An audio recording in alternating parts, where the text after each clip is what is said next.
I didn't end up here because I made good decisions. That's the truth I'd keep circling back to when I try to explain it. Not to them, not really, but to myself. Like if I repeat it enough times, it might start sounding like something that actually belongs to me instead of something I inherited through a series of mistakes I couldn't take back. The psychiatrist keeps asking me to anchor the timeline, as if time is something I ever had control over in the first place. So I start where they want me to start. After the last rejection, I stopped applying to places that ask for references. That alone cuts out most of the world. No one wants to sign their name next to mine once they've seen the record, assault, armed robbery, all neatly stacked into a file that follows you quieter than your own shadow. There's a particular kind of silence that comes after you've been told we'll be in touch enough times to recognize it as a lie. It doesn't feel empty, it feels occupied. Like something has already decided your place in the world and is just waiting for you to accept it. That night, I was sitting in a small flat that never really felt like mine, scrolling through job listings I already knew I wouldn't qualify for. Most of them blurred together: security, warehouse, night shift, all requiring clean background checks, like the world had agreed on a joke I wasn't allowed to hear the punchline to. That's when I found it. No company name, no logo, no address, just a line of text sitting in the middle of the page like it hadn't been designed for anyone in particular to see. Security position available, remote site, immediate start. No questions asked, call if interested. I remember staring at it longer than I should have.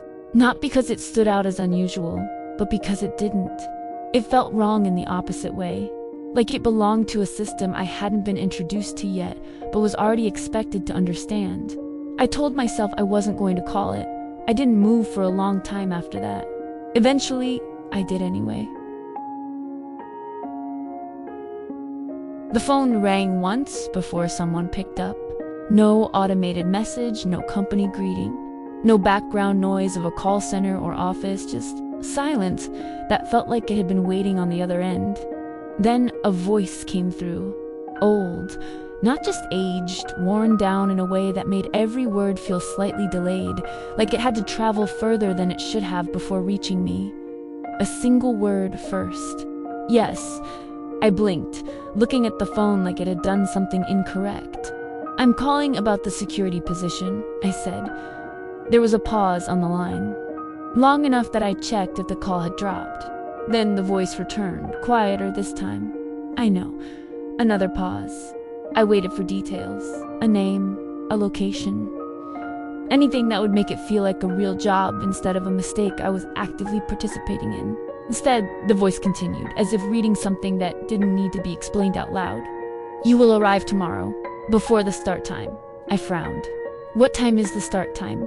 A faint sound came through the line, not laughter, but something close to it that didn't belong in a phone call. We will decide that when you are here. That should have been the moment I ended the call. I remember thinking that clearly. I remember recognizing how many red flags were stacked on top of each other like they were trying to form something visible.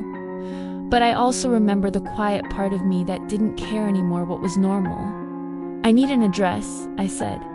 A pause again. Longer this time. Then, finally, you will come when it is time. Stay in your vehicle until then. Where is... I started. The line cut before I finished. No goodbye, no confirmation, no refusal. Just the absence of the voice, leaving the phone suddenly heavier in my hand than it had been a moment before. And for a while after that, I just sat there, listening to the deadline like it might start talking again if I waited long enough. I didn't sleep, not properly.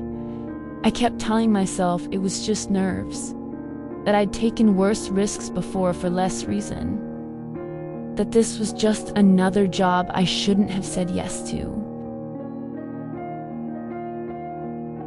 But there's a difference between fear and hesitation. Fear makes you want to run, hesitation makes you wait. I waited until morning, then I packed a bag that barely deserved the name. A change of clothes, a bottle of water, my phone charger, even though I wasn't sure why I bothered. Like normal habits still meant something. The problem was, I still didn't have a real address. Not one I could put into a GPS anyway.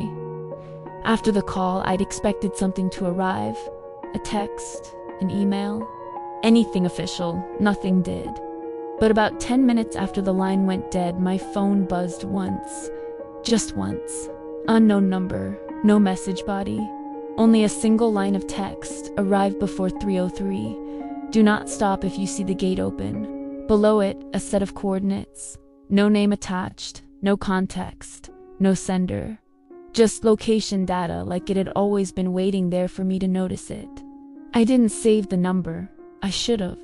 The drive out was longer than I expected. It always is when you don't know where you're going. The roads got quieter the further I went. Not just less traffic, less life. Petrol stations started disappearing, then houses, then anything that looked like it belonged to anyone at all. Eventually, even the signs stopped making sense. I remember checking the coordinates again, even though I already knew they were right. Like confirming it would change what I was heading toward. It didn't. The sky looked wrong by the time I reached it. Not dark, not stormy, just dull. Like the color had been drained out of it slowly, without anyone noticing. There was a gate when I arrived. Chain link fencing. Old, but not broken. Like it had been maintained just enough to suggest someone still cared whether people got in or not. No signage, no name. Just a small metal post beside the entrance with a faded number plate bolted onto it. No welcome, no warning, just identification. I sat in the car for a moment before getting out.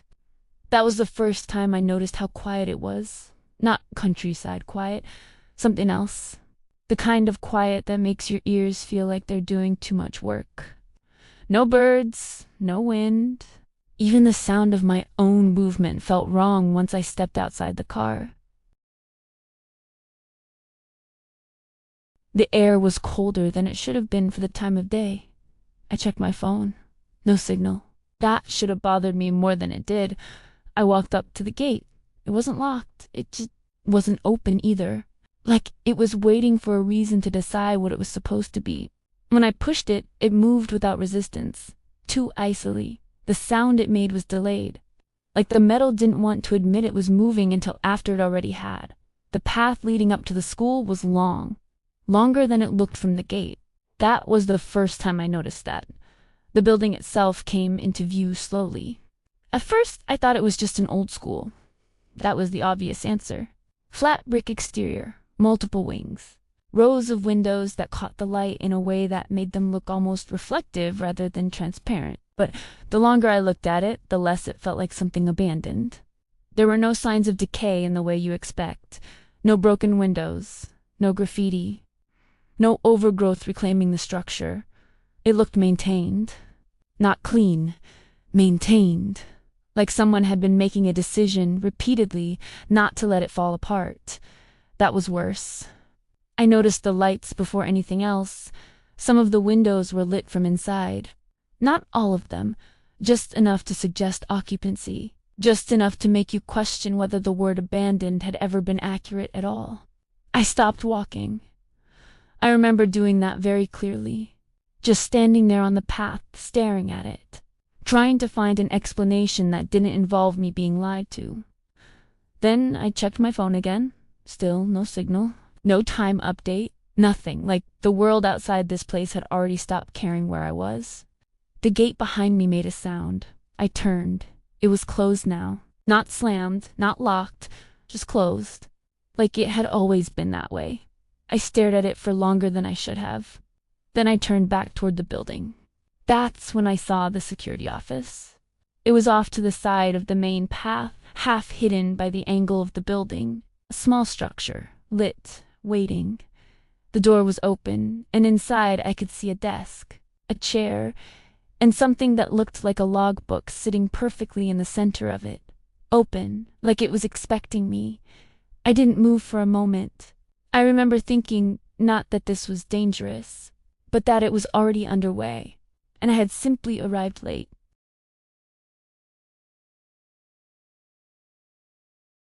The security office smelled strange. That was the first thing I noticed when I stepped inside. Not bad, Not rotten, just old, like wet paper left in a closed room too long. I stopped just past the doorway and looked around again, properly this time. Desk, radio, monitor, keys, everything laid out too neatly. It honestly irritated me more than scared me at first. The whole thing felt staged, like one of those fake haunted house videos online where everything's positioned just right to make people uncomfortable. I remember actually muttering, "Jesus Christ," mostly to hear another human voice. Mine sounded small in there. The door creaked behind me slightly, and I turned immediately. My heart jumped hard enough to annoy me. It hadn't closed, just moved a little. Wind, I told myself. Even though I hadn't felt any outside, I looked back toward the desk. That was when I noticed the paper on the wall. One sheet pinned dead center on a notice board. Nothing else around it, just that. Security Protocol Site 17. I actually laughed quietly when I saw it. Not because it was funny, because suddenly the whole thing felt ridiculous. What was this place supposed to be? Some military roleplay nonsense? Rich people messing with applicants? I remember thinking if someone jumped out with a camera, I'd probably swing at them out of instinct. Then I started reading the rules. The longer I stood there, the less funny it became. Not because the rules themselves were terrifying, because of how serious they sounded. No explanation, no exaggeration, no attempts to scare me. Just instructions written like people had followed them before. That bothered me. A lot. I read Rule 4 twice. If the lights in the east wing turn red, leave the building immediately and do not re-enter until sunrise. You will still be paid for the shift. Who writes that? Honestly, who writes something like that unless they're completely insane? I remember shaking my head a little, trying to push that weird feeling off. Then Rule 5. If you encounter another security guard inside the school and they ask you a question, comply with their instructions. Do not speak to them under any circumstances. That one sat with me wrong immediately. I don't know why exactly. Maybe because it implied there were other guards already inside, or maybe because of the wording. Do not speak to them. Not avoid conversation, not ignore them, do not speak to them. Like talking itself was the dangerous part.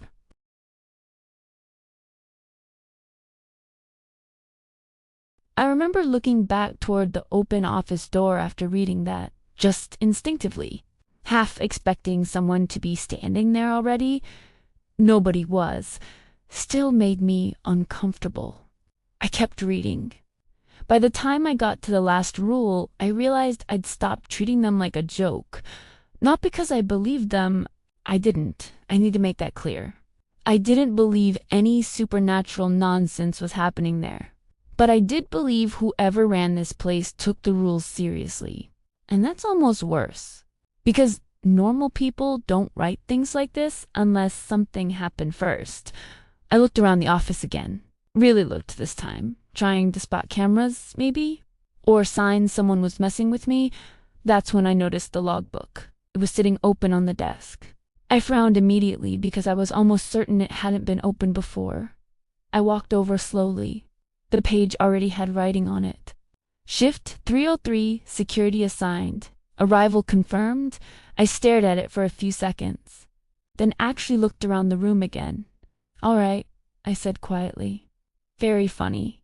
No response, just silence. The kind where you start hearing your own breathing too clearly. I checked the office quickly after that. Under the desk, small storage cupboard. Even looked behind the damn door. Nobody. That should have made me feel better. It didn't. The radio crackled suddenly and I nearly jumped out of my skin. A burst of static filled the room, loud, sharp, then dead silence again. Swore under my breath and rubbed my face hard. At that point I was seriously considering leaving. Not because I thought the place was haunted, because the entire situation felt wrong. No interview, no staff, no explanation, weird rules.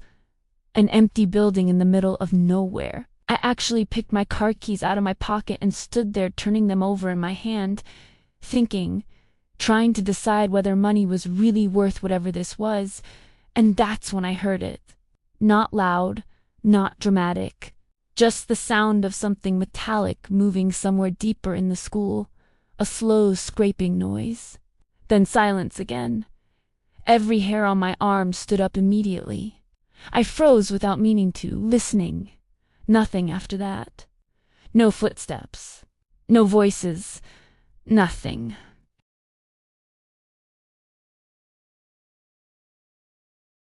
I remember standing there thinking, okay, someone else is in the building. That had to be it. Another guard, maybe? Maintenance worker, anything normal. But for some reason, Rule 5 pushed itself straight back into my head. And for the first time since arriving there, I genuinely thought about walking out and never coming back. The scraping noise never came again. That should have made me feel better. Instead, I found myself listening for it. I hate that part when I think back on it. How quickly your brain adapts to something feeling wrong. 10 minutes earlier, I'd been ready to leave, and now I was standing in the middle of that office, actively waiting for another strange noise, like it would somehow explain things. It didn't. The building stayed quiet. Too quiet. I looked back at the rules again. Still pinned neatly to the wall like they belonged there. Rule 1. Do not enter the premises before 3:03 a.m. I checked my phone automatically after reading that. Still no signal. But the time read 3:11, so at least I hadn't already broken one. Rule 2. You may hear voices calling your name from within the building. Do not respond. That one honestly annoyed me more than unsettled me. Who writes that seriously? I remember actually thinking, what is this? Some Reddit horror story? Then Rule 3. The logbook rule. That one I disliked the most, not because it sounded scary, because it sounded manipulative. Like someone trying to make you question yourself before anything even happened. And Rule 4. That one kept dragging my eyes back to it without me really meaning to.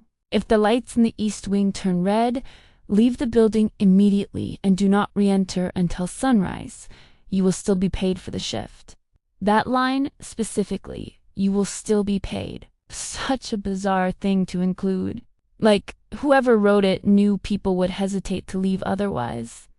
The radio exploded with static suddenly. I physically flinched.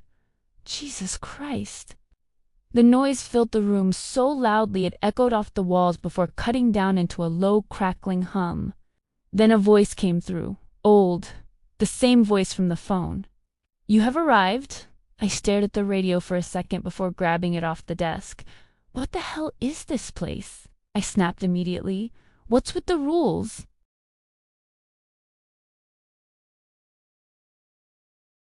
A pause crackled through the speaker. Then, you will begin patrol at 3:30. His voice sounded wrong through the radio. Too flat. Like every sentence had already been spoken before. You're not answering my question, I said. Patrol route is marked in yellow. Follow it precisely. I laughed once out of disbelief. No, seriously, what the hell is wrong with you people? Another burst of static. Then, grounds patrol every 45 minutes, interior patrol every hour. He ignored me completely, like I hadn't even spoken. The East Wing is restricted during active periods. If the lights change, you leave immediately.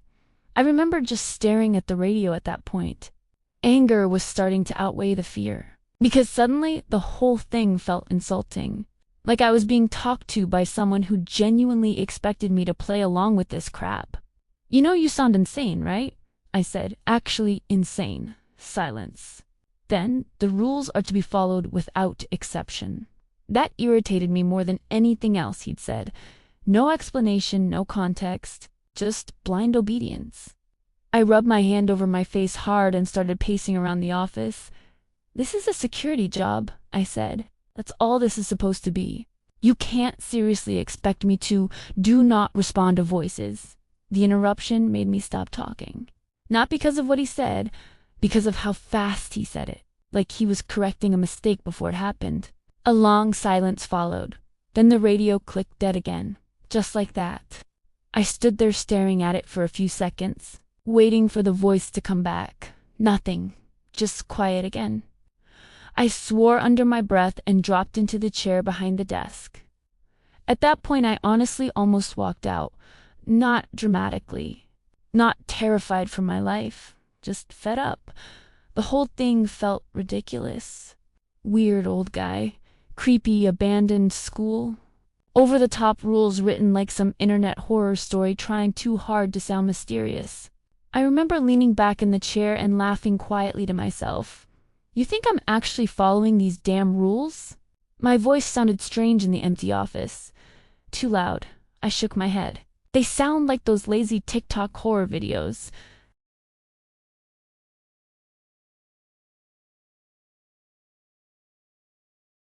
And honestly, I believed that at the time. That's the part that bothers me now. Because if I'd really believed that, I would have left.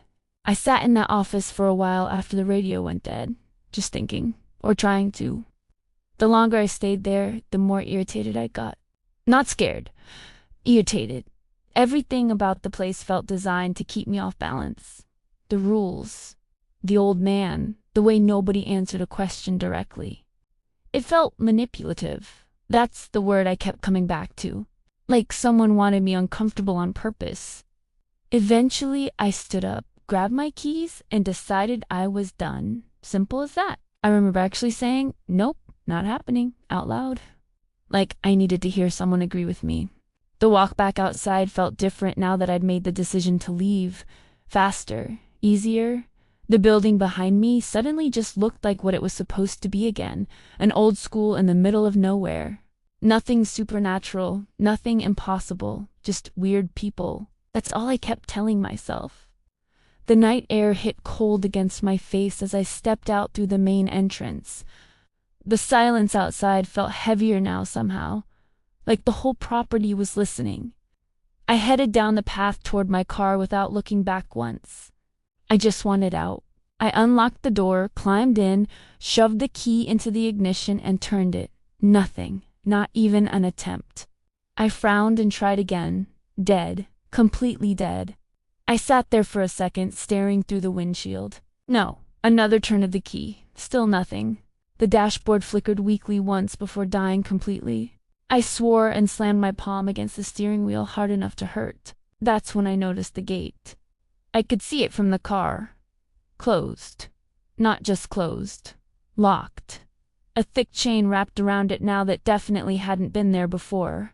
I stared at it for a long moment, then laughed quietly. Not because anything was funny, because my brain genuinely didn't know what else to do with that. I got out of the car immediately and walked toward it fast. The chain was real, heavy, cold, a padlock thick enough that nobody was snapping it off without tools. I stood there looking through the fence toward the empty road outside. No cars, no lights, nothing.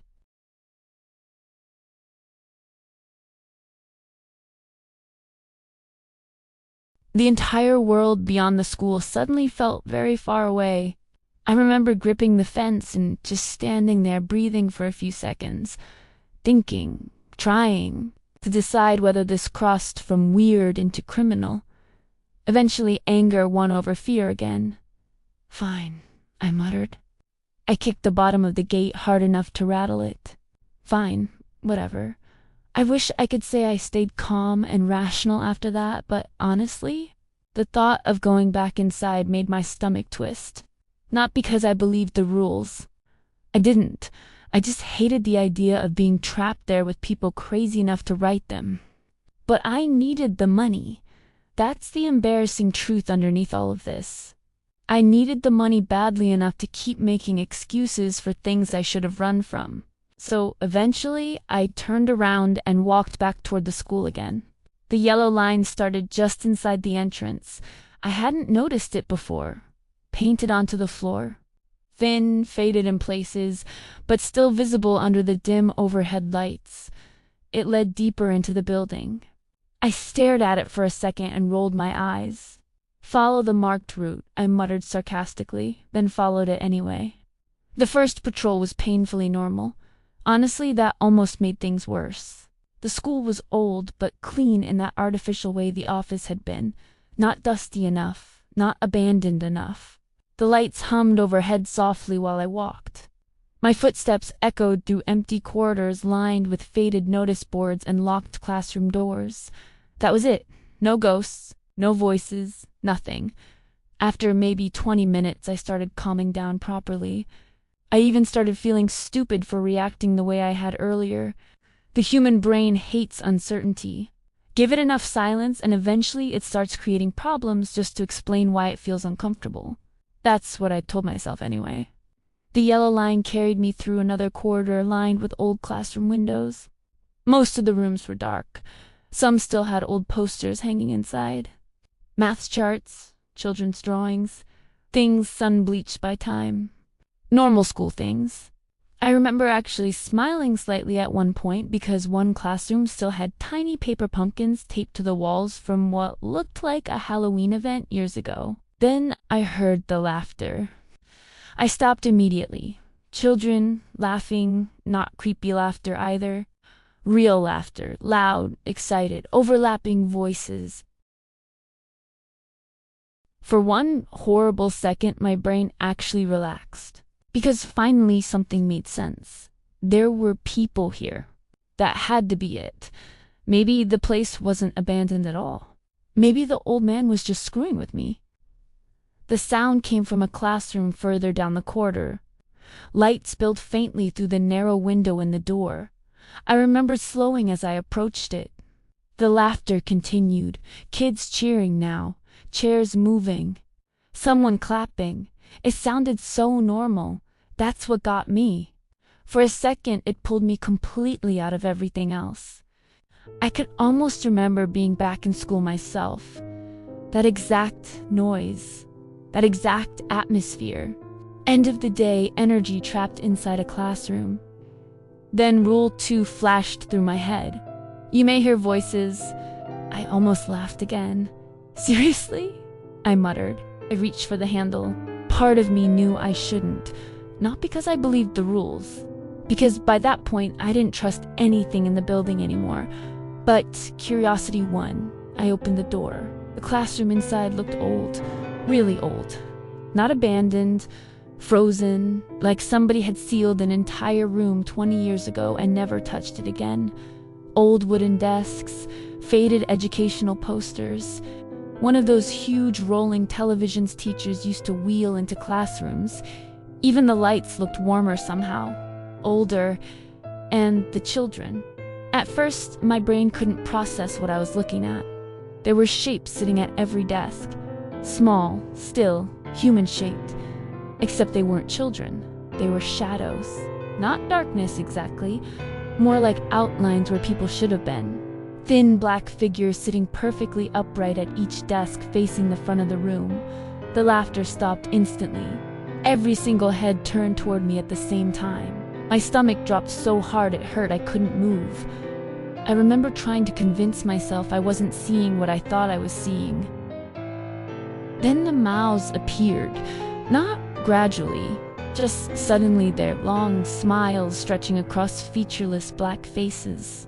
Too wide, filled with thin, jagged teeth that looked packed together too tightly. One of them tilted its head slowly, then another. The room stayed completely silent. I think that scared me more than if they'd screamed. My heart started hammering so hard I could hear it. One of the shadows twitched. That broke me. I stumbled backwards immediately and slammed the classroom door shut hard enough to shake the glass. For a second, I just stood there gasping. Then I looked through the window again.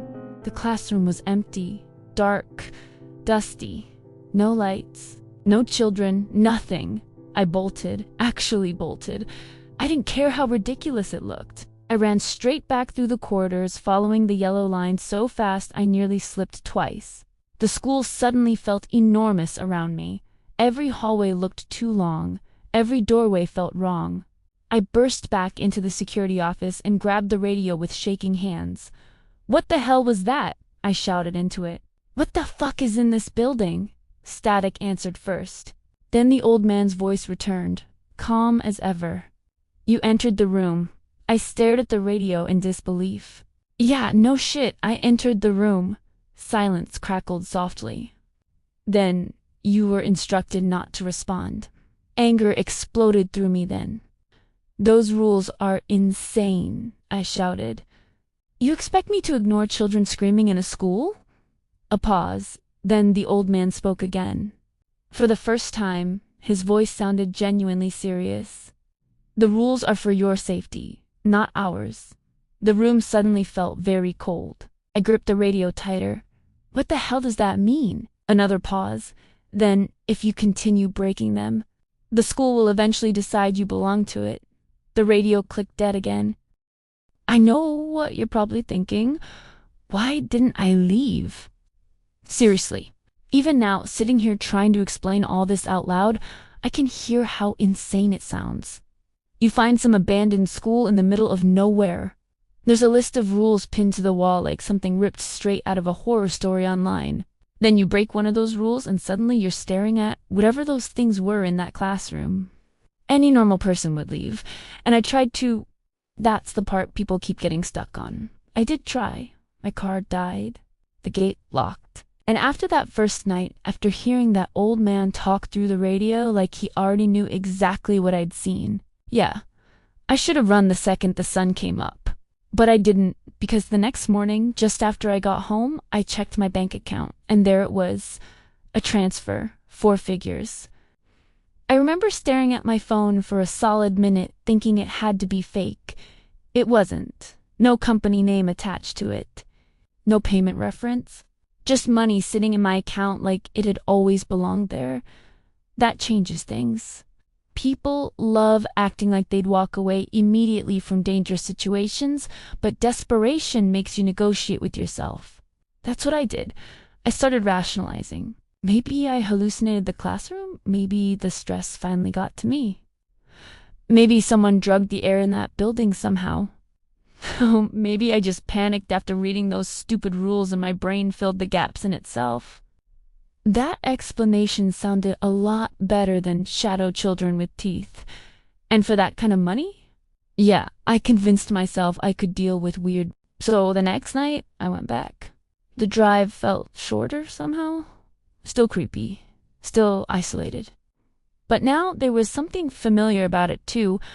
And honestly, that bothered me more than the school itself. I remember catching myself turning onto the road without checking the coordinates once. Like part of me already knew the way. The gate was open when I arrived, exactly at 3:03, not before. I checked. That irritated me enough that I almost laughed again. I parked in the same spot as the night before and sat there gripping the steering wheel for a few seconds, trying to decide if I actually believed any of this. The answer was still no, mostly no anyway, but I did believe one thing now. The rules mattered.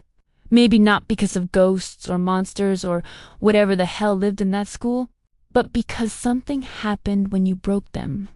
And I wasn't interested in finding out how much worse it could get. So that night, I followed them. Exactly. I stayed on the yellow line no matter how stupid it felt, even when it looped around corridors in ways that made no sense. Even when shortcuts were right there. I ignored sounds I didn't understand. Mostly because I didn't want another classroom situation. The building felt different the second night. Calmer, or maybe I was calmer. I'd stopped expecting answers by then. That helped. The patrols themselves were painfully repetitive. East Corridor, Science Wing, Gym Entrance, Administration Hall, back to Security Office. Log the patrol. Repeat. Nothing happened. No voices, no shadow children, no weird classrooms frozen in time. Just an old school humming quietly around me while fluorescent lights buzzed overhead. And honestly, that almost made the first night feel ridiculous in hindsight. I started wondering if the whole thing had been intentional somehow. A test, maybe. Something designed to scare new guards into following instructions. I remember sitting in the security office around 5 a.m., filling out the logbook, and actually feeling embarrassed about how badly I'd panicked earlier. The logbook itself was strange, though. Not supernatural strange, just odd. The pages already had sections prepared before events happen, time slots already marked, patrol routes already written. almost like the book expected the night to unfold in a certain way before it actually did. Still, I stopped questioning it after a while. That's the dangerous thing about routine. Humans can normalize almost anything if you repeat it enough. By the third patrol of the night, I'd started treating the rules like workplace policy instead of survival instructions. And for a few hours, that actually worked. Nothing chased me. Nothing watched me from the dark. The school stayed silent, still, patient, like it was waiting to see how long I could keep pretending everything was normal. Now, a week in, that's where I got too comfortable. Nothing major had happened since the classroom. That was the problem. Night after night, the school slowly became routine. Weird routine, sure, but routine all the same. You stop reacting to things eventually. The strange noises become background noise. The silence stops feeling oppressive. Even the rules stop sounding ridiculous after a while because your brain gets tired of questioning them. That's what the school does to you. It waits. That night started like every other. Same drive. Same gate standing open at exactly 3:03. Same cold air hitting me the second I stepped out of the car. I remember feeling irritated more than nervous. I was tired. My sleep schedule was destroyed by then, and the constant patrols were starting to blur together in my head. I signed into the logbook, grabbed the radio, and started the first patrol. At first, nothing felt wrong. Then I noticed the yellow line. It looked different. Not different enough to immediately alarm me, just wrong in small ways. Usually, the route ran clean through the corridors, turning sharply at intersections like a normal patrol route should. Tonight, it twisted strangely, looped around itself once, then again.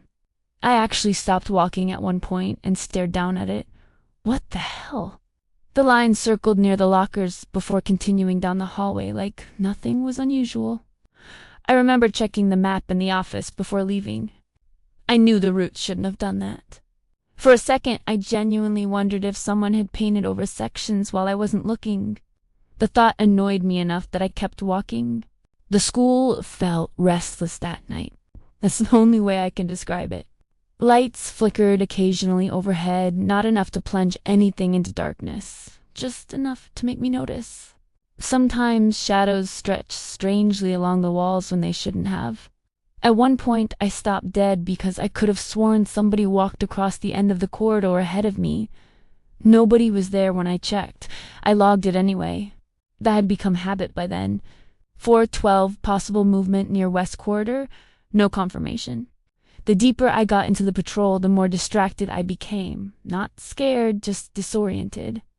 The halls all started looking the same after a while. Same faded floors, same buzzing lights, same endless doors. Eventually, I realized I wasn't completely sure where I was anymore. That bothered me immediately. I stopped walking and looked around properly. Science wing, maybe? Or near administration? I couldn't tell. That's when all the lights went out, not flickered, not dimmed, gone. Instantly, the darkness swallowed everything so completely it felt physical. I froze. Every single muscle locked. I couldn't even see my own hands. For one horrible second, it felt like the entire school had disappeared around me. Then the red came, not from the lights. That's the part I need you to understand. The ceiling lights weren't glowing red. The air was. Everything slowly became visible again beneath this deep, wet crimson color that seemed to soak through the hallway itself. Walls, floor, doors, my own hands, all red, like the building had been submerged underwater somewhere inside a vein. My stomach dropped instantly. Rule 4, the East Wing. I'd wandered into the East Wing without even realizing it. I should have run immediately. That's what the rule said. Leave immediately. But I froze, because something was standing at the far end of the corridor. At first, my brain couldn't make sense of it. The shape looked wrong in ways I can't explain properly. Too tall, bent strangely. Its arms dragged across the floor behind it, long enough that they scraped wetly against the tiles as it moved. Then the smell hit me. Blood. Rot. Something sour underneath both. Its body looked skinless, not exposed muscle like in movies. Worse, the flesh moved constantly across it in slow, rippling waves like its entire body was trying to crawl away from itself. I remember seeing parts of it pulse, veins twitching beneath glossy red tissue, and its eyes. Jesus Christ. Even now I hate thinking about the eyes. There were too many layers of them. Eyes inside, other eyes opening and blinking unevenly across what should have been its face. Looking at them made my head hurt instantly. Actual pain. Like my brain physically rejected what it was seeing. The thing took another step forward. Wet flesh slapped against the floor. I tried to move, nothing happened. Panic hit me all at once then. Real panic. Not fear, not nerves. Pure animal terror. I screamed at myself to move. My legs wouldn't listen. It kept getting closer, slowly at first. Its arms dragging behind it with horrible scraping sounds while those impossible eyes kept twitching across its face. Closer, closer. I could hear my heartbeat so loudly it drowned everything else out. My legs didn't feel connected to me anymore, like my body had stopped belonging to me completely. Then suddenly the trance broke. I don't know how. 1 second I was frozen. The next I turned and ran so hard my shoulders smashed against the wall. The hallway behind me exploded with noise immediately. Wet impacts. Fast, far too fast. I ran harder than I ever have in my life. My lungs burned instantly. Footsteps or whatever those sounds were slammed against the floor behind me, gaining faster and faster. I didn't look back. I couldn't. I only heard it chasing me. Flesh slopping across the tiles. Those long arms scraping violently behind it. Closer every second. The lights around me flickered wildly red as I ran. The shadows along the walls started moving too, stretching toward me. Hands. Dozens of them. Thin black shapes reaching out from corners and beneath doors like they were trying to pull me into the walls themselves. I nearly fell twice. The security office had never felt so far away. My chest felt ready to burst. Breathing became impossible. Every instinct in my body screamed that the thing was right behind me, close enough to touch. I could almost feel something brushing the back of my jacket. Then finally, the office door. Light spilling faintly through the glass. I threw myself toward it. My legs felt like they were tearing apart underneath me. I grabbed the handle, yanked the door open, and practically fell inside. Then I slammed it shut behind me so hard the glass rattled violently.